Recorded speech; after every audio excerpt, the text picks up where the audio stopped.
les politiques. Et je leur ai expliqué qu'on était en train de travailler là-dessus. Et ça crée tout un débat là-dessus. Ah bon ? Et les filles et les garçons. Et c'est ça qui est important, c'est qu'on fasse parler, que oui, il y ait des verbalisations, mais que surtout, on crée ce changement culturel. France Inter, Arnaud Bousquet, le téléphone sonne. Et nous accueillons Marine qui nous appelle depuis le département de l'Isère. Bonsoir Marine. Oui, bonsoir, merci de prendre ma question. Alors en fait, il y avait 3 choses dans mon intervention. Premièrement, un témoignage. Il y a quelques jours de ça, je suis sortie de chez moi peut-être 15 minutes et j'ai été interpellée 5 ou 6 fois, peut-être, par des personnes différentes à chaque fois. À la fin, j'ai fini par m'énerver, remballer la personne, mais j'avais vu le jour même la vidéo de cette jeune femme qui s'était fait agresser physiquement. Donc voilà, j'avais d'autant plus peur de réagir à ce moment-là. Ça, c'était la première chose, la partie témoignage. Deuxième chose, j'entendais en début d'émission qu'il faudrait plus de policiers de proximité pour pouvoir faire appliquer cette loi. Moi, personnellement, je crois pas que ce soit ça qui puisse rassurer les femmes. En tout cas, moi, c'est pas ça qui me rassurerait, puisque les policiers peuvent aussi être sexistes, harceleurs, violents. On le sait, en ce moment, il y a beaucoup d'affaires de violence policière. Et en plus, quand on est face à eux pour des plaintes, pour des violences, ou alors là je parle de violences physiques, des choses assez lourdes, ils sont pas forcément formés à accueillir ça, ils peuvent assez vite minimiser ou ne pas prendre au sérieux. Donc là, il y aurait vraiment besoin de moyens en fait pour pouvoir lutter contre cet accueil qui peut être fait par la police quand on vient témoigner de violence. Et enfin, dernière partie, moi, je travaille au planning familial et dans ce cadre-là, on fait des interventions dans les milieux scolaires, collèges, lycées. Donc, des séances d'éducation à la vie sexuelle et affective. Et dans ce cadre-là, on parle des violences faites aux femmes, on parle des inégalités, donc des harcèlements, etc. Et c'est un moyen pour moi de prévention qui est beaucoup plus efficace qu'un policier derrière chaque personne dans la rue. Or, on n'a pas les moyens aujourd'hui, ne serait-ce que d'appliquer la loi qui prévoit 3 de ces séances par an et par niveau, de la maternelle à la terminale. Donc pour moi, ce serait ça qui pourrait travailler sur les problématiques de fond des violences faites aux femmes. Mais les moyens ne sont pas mis en place pour ne serait-ce que faire appliquer la loi. Voilà. Merci Marine de votre témoignage et de vos remarques. Quand même préciser que dans les gendarmeries et dans les commissariats, il existe de plus en plus de structures d'accueil pour spécifiquement recueillir les plaintes de femmes victimes de violences, y compris en zone rurale. Il y aura un numéro en ligne qui est mis en place, c'est le grand plan justement mis en place par Marlène Schiappa. Héloïse Duché, tout passe d'abord par l'éducation avant de parler loi.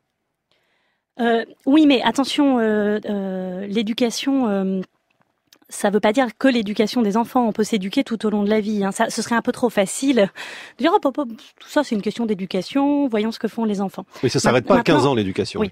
Maintenant, cette loi notamment, elle prévoit pas, ce qui était une grande demande des associations féministes, une éducation à la non-violence dès le plus jeune âge.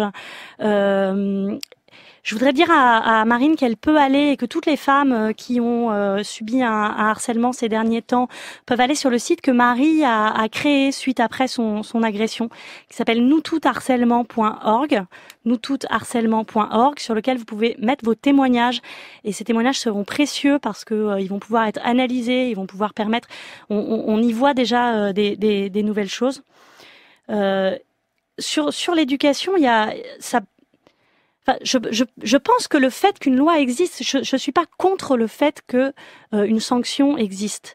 Je dis juste que la manière dont elle est faite et la manière dont les moyens à côté ne sont pas mis en œuvre et la campagne n'est pas mise en œuvre ne va pas permettre de changer globalement les mentalités, comme la France a été capable de le faire sur les 5 fruits et légumes par jour, sur la sécurité routière, sur plein de domaines, sur le tri des déchets, qui sont des domaines très intimes et sur lesquels on a pu mettre les moyens pour changer. Par contre, visiblement, sur le harcèlement des femmes, ça n'est pas possible et ça, il faut que ça change.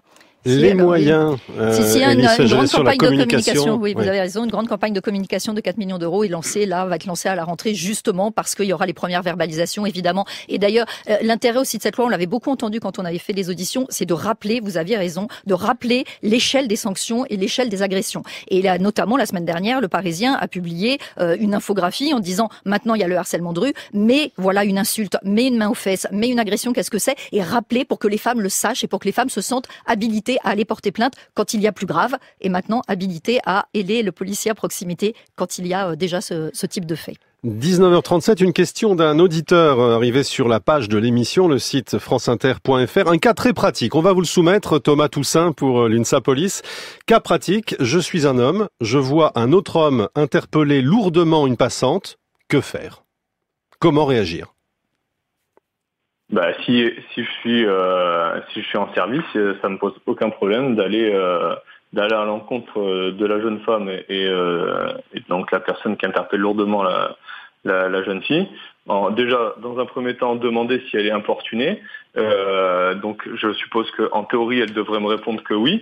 Et donc là, effectivement, on agira en flagrant délit. Ah non, mais on parle pas du policier, on parle du kidam, le voyageur de RER lambda.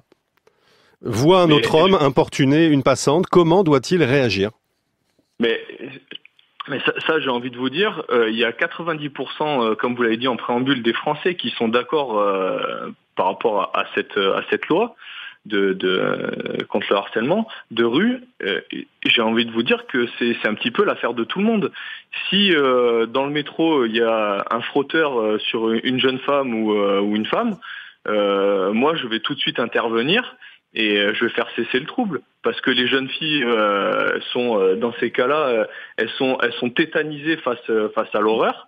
Et si personne n'intervient, c'est encore et toujours laisser l'opportunité à ces vicelards de pouvoir œuvrer en toute impunité. Donc c'est un petit peu l'affaire de tout le monde, j'ai envie de vous dire. Et il n'y a que comme ça qu'on arrivera à faire changer les choses. Au-delà, évidemment, du fait d'avoir pu mettre sur papier les interdictions qui, pour certains, n'auraient pas été comprises. Héloïse Duché. Oui, alors d'abord, un frotteur, c'est une agression sexuelle, hein, donc c'est pas du harcèlement de rue. Un frotteur, c'est une agression sexuelle. Donc non seulement on intervient, mais en plus, dans ces cas-là, on peut appeler la police et proposer à la personne de porter plainte. Maintenant, dans un cas ou une situation qui s'envenime, comment est-ce qu'une personne réagit? C'était ça la question. Pour intervenir, la première chose, c'est de sortir la victime de la sidération dans laquelle elle peut se trouver, qui pourrait d'ailleurs, si on lui dit vous êtes importuné, puis pourrait lui faire répondre mais non, pas du tout, parce que en fait, elle ne sait pas très bien ce qui est en train de se passer. Dans ces cas-là, la meilleure chose à faire, c'est de s'adresser à elle comme si on la connaissait. Elle n'est pas seule. Elle n'est pas seule dans la rue avec sa sidération. Voilà. Et si ça vous, alors c'est donc d'aller lui dire. Je t'attendais depuis longtemps. Et de la prendre par le bras. Héloïse Feigelès. Élise, pardonnez-moi. Héloïse. On est proche. Ça devait arriver une fois. Oui, la loi, elle sert précisément à ça, à ce que les gens sachent quels sont les comportements interdits. Une auditrice disait, personne n'a réagi. Parce que quand une fille se fait siffler, ou donne-moi ton 06, donne-moi ton 06, donne-moi ton 06, jusqu'à présent, c'était pas interdit. Donc, on pouvait dire, il n'y a pas encore très longtemps, on a une tribune quand même de femmes célèbres qui nous disaient la liberté d'importuner. Non, il n'y a pas de liberté d'importuner. Si une femme se sent pas bien dans la rue, si elle se sent pas en sécurité, tout le monde est habilité à réagir et à faire en sorte que ça cesse. Par ailleurs, la loi, elle sert à ça. Et pour, tout à l'heure, je voulais répondre à Marine, Jean-Michel Blanquer a bien envoyé une circulaire à tous les recteurs pour que la loi sur l'éducation sexuelle soit appliquée. Oui, on ne laissera plus rien passer et il faut que les lois qui existent soient appliquées, que les communications soient mises en place et puis que les nouvelles verbalisations arrivent. Donc oui, la lutte contre les violences faites aux femmes, je pense que tout va être bien mis en marche et il faut qu'elle porte ses fruits parce que c'est l'objectif de tout le monde en effet. Alors, je ne sais pas si faute avouée est à moitié pardonnée, mais Samy en Belgique avait une question très précise pour vous, mesdames. Bonsoir Samy. Oui, bonsoir. Dites, je voulais savoir, donc je suis chauffeur routier, il serait pas un temps pareil, on livre aussi en ville. Si on rencontre un cabriolet avec une jolie demoiselle dedans et qu'on lui lance, par exemple, qu'elle a des jolies jambes ou qu'elle a un joli physique, peut-elle être considérée comme harcèlement? Ça dépend de l'humour de la petite demoiselle. Oh non. Non, si oui, c'est pas comment peut-elle trouver? Non. On va vous répondre assez nettement sur ce que dit la loi désormais en France. Héloïse Duché. Non, c'est un harcèlement en fait. Oui. C'est le départ. Hein. Le départ du harcèlement de rue, c'est l'idée que des femmes qui traversent l'espace public sont en permanence, on commente leur physique, on commente le fait qu'elles sont là. Pourquoi ? Pour leur signifier que l'espace public est l'espace qui est traditionnellement réservé aux hommes, et donc qu'elles traversent l'espace qui n'est pas le leur. Il n'y a que des hommes qui commentent le physique des femmes dans la rue, le contraire n'existe pas, et donc maintenant c'est interdit par la loi. Vous voyez que la loi sert à quelque chose. Mais oui, mais parce qu'on le dira maintenant. On l'expliquait aussi, et ça permet. Oui, moi je suis pas contre le fait que je dis qu'elle n'est pas applicable, et je pense qu'elle ne sera pas appliquée. C'est un outil de communication qui pourra être intéressant si derrière sont mis en place de l'éducation à la non-violence dès le plus jeune âge notamment, et un travail sur les conditions matérielles qui rendent le harcèlement de rue possible, c'est-à-dire de l'urbanisme notamment, et des consultations des femmes. Mais monsieur, je ne sais pas si vous nous écoutez encore, mais déjà la petite demoiselle, c'est très méprisant. Vous savez, il faut, les femmes dans leur voiture, les femmes dans la rue, elles s'habillent exactement comme elles veulent.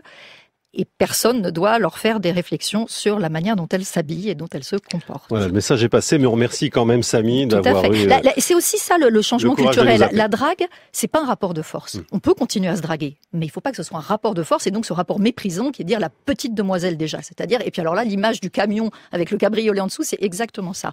Voilà, il faut... Mais tout ça va évoluer, on doit faire évoluer beaucoup de comportements, mais baisser les bras surtout pas.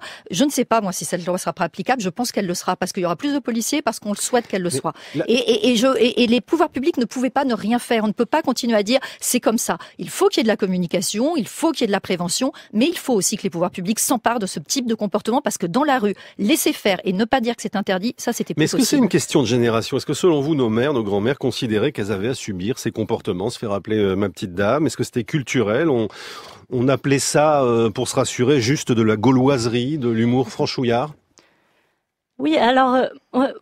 Héloïse Duché. Quand je me suis mis à militer il y a 4 ans contre le harcèlement de rue, j'ai eu cette discussion-là avec ma mère qui m'a dit « Ah, mais moi, ça m'arrivait pas ». Et en fait, si vous demandez à vos mères, moi j'ai une trentaine d'années, si vous demandez à vos mères, elles peuvent vous dire ça. Mais il faut pas leur dire « Est-ce que tu te faisais harceler dans la rue ?» Il faut leur dire « Est-ce qu'il y avait des bruits de bouche ? Est-ce qu'on commentait ? Et toutes ces choses-là. » Et là, elles vous disent « Ah ben oui, tout le temps. » Simplement, à ce moment-là, elles se battaient pour d'autres choses, les femmes.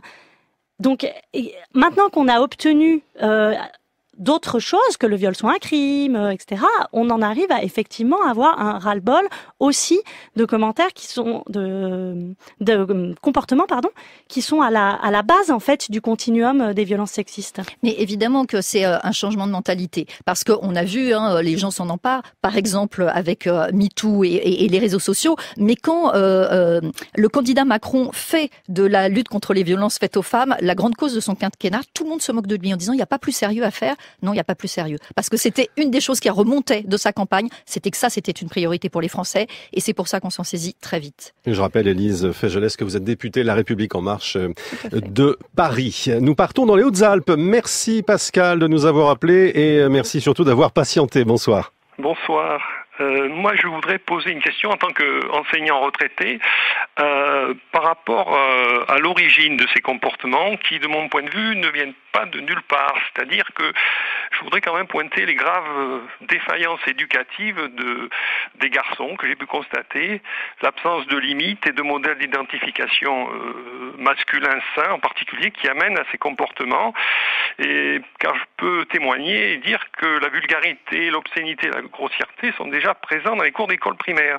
Donc est-ce qu'il ne faudrait pas peut-être avoir une politique familiale digne de ce nom, comme disait une certaine personne au début de l'émission, qui consisterait quand même à rappeler à certains parents leurs devoirs, parce qu'on laisse un petit peu faire n'importe quoi à certains garçons, une minorité, certes, et après on demande à la police de réparer tout ça. Donc est-ce qu'il vaudrait mieux pas travailler en amont ? Voilà, il y a quand même une littérature de psychologie et de psychanalyse qui décrit quand même les failles éducatives qui amènent à ce genre de comportement inadmissible.